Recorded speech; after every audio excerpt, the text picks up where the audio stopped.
They gathered at the edge of everything that could be measured. A council of bodies whose shadows were long enough to bend galaxies into crescents, whose footsteps left scars on the calendars of stars. The Celestials came as they always came, slow, patient, massive, and the universe answered with thunder. Worlds learned of their coming as tectonic plates shifted and suns hiccuped into blue briefness. The host spoke in names older than any single language: Arishem of the Judgment, Exitar the Exterminator, Essen the Searcher, Jemiah Scatham. They were not merely beings, they were processes that had been embodied. Planets, DNA, and gods themselves had been coaxed, culled, or erased by their clinical cosmic hands. Their authority was the accumulated consent of 1,000 intelligences, laws bound in titanic forms, and they believed with the conviction of those who have ruled unchallenged for epochs that they were the right instruments of the cosmos. What drew them was an anomaly at the boundary, an interference that did not behave like a signal. It was not a surge of energy or a wave of matter. It was a rearrangement of expectation. The Celestials, who read the bones of civilizations and the residues of possible lives, felt a pattern that did not fit their taxonomy. Their instruments, hearts the size of dying stars, minds like slow black browsers, found a voice that never had to speak, the pattern of inevitability, the curvature of oppression, the grammar of submission. It did not announce itself as a throat or a thunder. It announced itself as a rule that had not yet been written, and that precisely because it did not yet exist on their ledger, worried them. Arishem, who had passed sentence on worlds and been obeyed, catalogued the disturbances. Exitar cracked a starship-sized thought into a broken lattice and found only the echo of an idea. The Celestials' confidence grew into a debate, and in that debate the deeper question revealed itself. If you could destroy every body and every world, could you also destroy the idea that gave certain bodies their fatal shape? If you were the author of life, were you also the last word on meaning? They argued with the same lack of haste with which planets complete their orbits. Their logic was simple and imperial. They were builders and unbuilders. Their power was demonstrable. They had remade the physiological grammar of species. They had engineered judgment into anatomy. Ideas they believed were epiphenomena, effects of material structures that could be altered if the structure was removed. But in the spaces between their sentences, something else argued back, not in words but in an effect. The anomaly asserted a claim without speaking. It claimed primacy. Where the Celestials measured potential and calculated the odds of life, the anomaly insisted on a different measure. That which orders life also orders the metaphors by which life is judged. To challenge that claim, the Celestials attempted to translate the disturbance into their own terms. They sent probes, arrays of physical force and cosmic reason, each probe like a judgment sent in triplicate through the arteries of reality. Each probe hit and was transmuted, returned as a paradox. It was as if their instruments bounced off the skin of a mirror and reported the mirror's understanding back to them. That is where the philosophical quarrel took form, one side anchored in ontology, the primacy of being, and the other invoking meta-ontology, the primacy of concepts. The Celestials, standing within the scaffolding of a universe where cause follows law, insisted that to be was to be measurable and thus conquerable. The other voice, the presence that answered and yet could not be exactly seen, argued that some structures are grammatical to existence itself. They shape the predicates by which being is even intelligible. If you could change the grammar, you could make facts play by new rules. The Celestials found that unsettling because they were masters of facts. They had catalogued life and death and given themselves the right to adjudicate both. To be confronted with a thing that refused to be a fact but instead sought to be the fact maker was to meet an adversary whose victory would not be scored by broken planets alone. From the vantage of beings older than constellations, this opposition birthed an austere strategy. The Celestials convened their heralds and began to marshal. There is a kind of arrogance in their preparation that comes from centuries of success. Call the storm judgment, and the storm arrives. They prepared to meet the anomaly with all the instruments that had proven unerring, massive accumulations of gravitational intent, arrays that unstitched causality from its moorings and rewove it into new constants. If a concept could not be made into a fact, they reasoned, then let them force the concept to wear the skin of a fact, present it with an armor fashioned from collapsed stars, and let it be catalogued, bound, and finally erased. But the anomaly had advantages their instruments could not measure. It was not a body to be catalogued and put into a ledger. It was an ordering principle that could reassign meanings, rename functions, rearrange predicates. The Celestials felt it not as an attack, but as an insistence, the insistence that names can predate things, and that sometimes the name is the thing. Their schematics, beautiful and vast, contained no code for erasure of a concept that undergirds judgment itself. To do that required a new kind of action, an operation on the grammar of existence, and this possibility is the sort of thing planners seldom include on their checklists. They debated. The debate was not between generals, but between metaphysics. "We will crush its forms," said one voice, measured and unhurried. "We will tear the avatar, find the kernel, vaporize it." Another answered, "And where there is no kernel in any world, how will you find it? You are learning to fight the shadow, but the shadow shapes the light itself." The disagreement sharpened into resolve. The Celestials, with their colossal patience, chose to act. They assembled into a host, an engine of judgment assembled across time and possibility, and stepped into the breach where their catalogue would be tested. They meant to force the anomaly into facts. The universe opened like a book that the Celestials read in columns. They moved into a theater whose walls were not tiled by stars but by clauses of meaning. The anomaly greeted them the way an unblinking law greets a supplicant. It did not roar, it asserted. It displayed consequences like constellations. A world would be altered and would now always have a particular sorrow. A species would inherit a compulsion. An arc of time would become a sentence. In those sentences, the Celestials saw the hand of something deliberate. They realized the fight would not be a contest of strength alone. It would be a duel over what could count as real. They were architects of the material and would now have to argue whether architecture itself could be the object of architecture. They had prepared their weapons. They had counted their casualties in celestial time.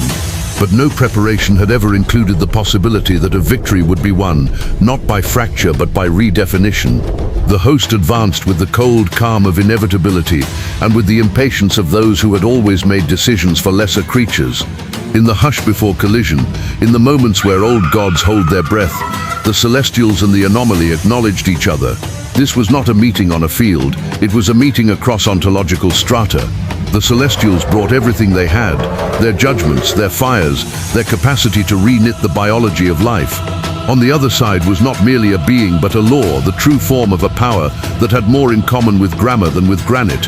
When the first sparks flew, it would not simply be energy striking energy. It would be the attempt of entities of flesh and scale and cosmic scale to force a concept into a corner. And if concept could not be cornered, then what? The Celestials did not yet know.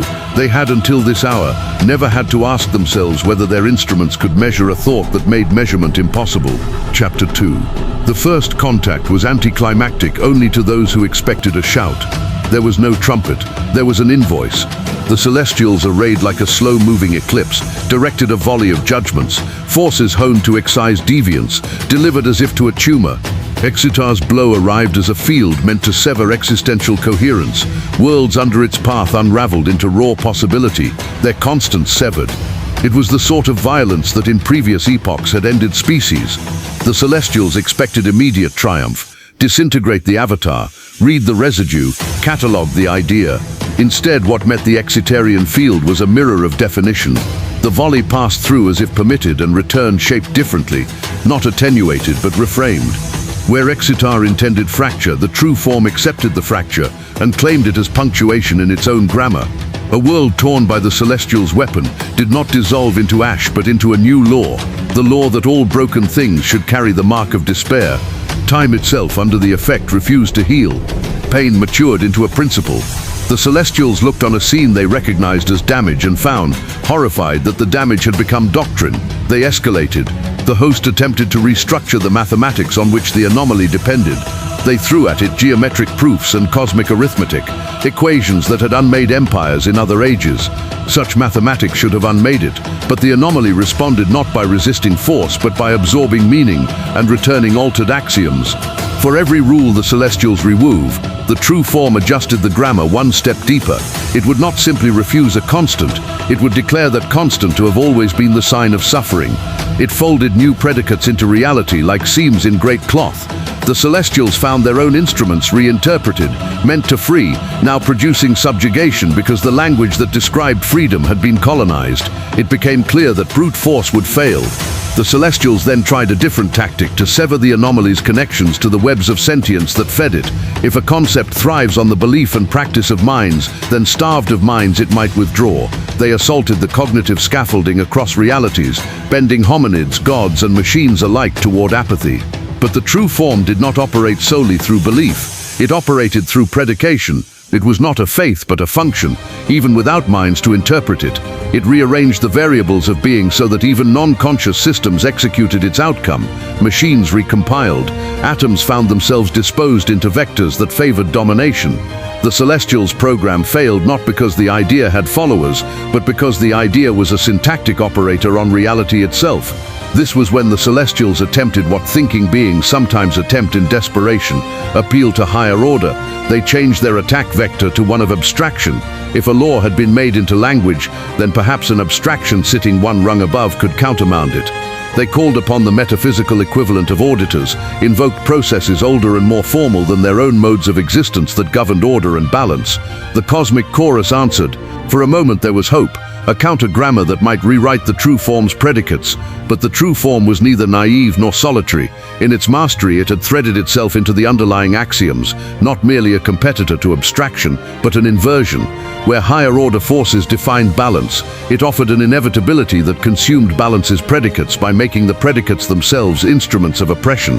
If balance meant symmetry, the true form made symmetry a new architecture of subservience. If balance meant reciprocity, it transformed reciprocity into a loop that ensured one side always took. The higher abstractions stalled because the true form was not merely a competitor in their domain, it was a meta-policy that could rewrite the policymaker's terminology. The Celestials watched with the rarest of experiences, fear that the rules by which they judged had been rewritten in a tongue they could not pass. It was not only conceptual dominance, it was neuro-linguistic collapse. The Celestials' categories, judgment, creation, termination, became hostages. Exitar's role as destroyer mutated into an example of futility. Arisham's judgments, once so crisp, now read as rituals that enforced the very misery they sought to correct. Those roles relied on narratives that assumed meaning could be partitioned. The true form merged and repurposed those narratives so that each act of judgment reinforced a cosmos that benefited its principle. This was the true form's method, not annihilation but transformation of function. It did not need to tear the Celestials apart physically. It needed only to show that their operations, when enacted within its grammar, produced outcomes that consolidated its rule. The Celestials found that when they acted, outcomes retrofitted themselves into the true form's logic. Weapons birthed laws, punishing a world birthed rituals of submission across other worlds. Attempted liberation hardened into another syntax of bondage. Their every triumph turned out to be a thank you note to the idea that had invited the violence. The battle's decisive moment was almost anticlimactic in its insidiousness. Exitar, in a fit of measured rage, attempted a final cataclysm to perform an act of deletion so absolute it would excise the pattern in all known arcs. Breach the grammar itself, he thundered, and make a hole in meaning. He summoned a field of pure negation aimed not at particles, but at predicates. The field hit the locus of the true form and did what no weapon had done so far. It tore at a clause. For an instant the world shimmered. A possibility seemed to wink out.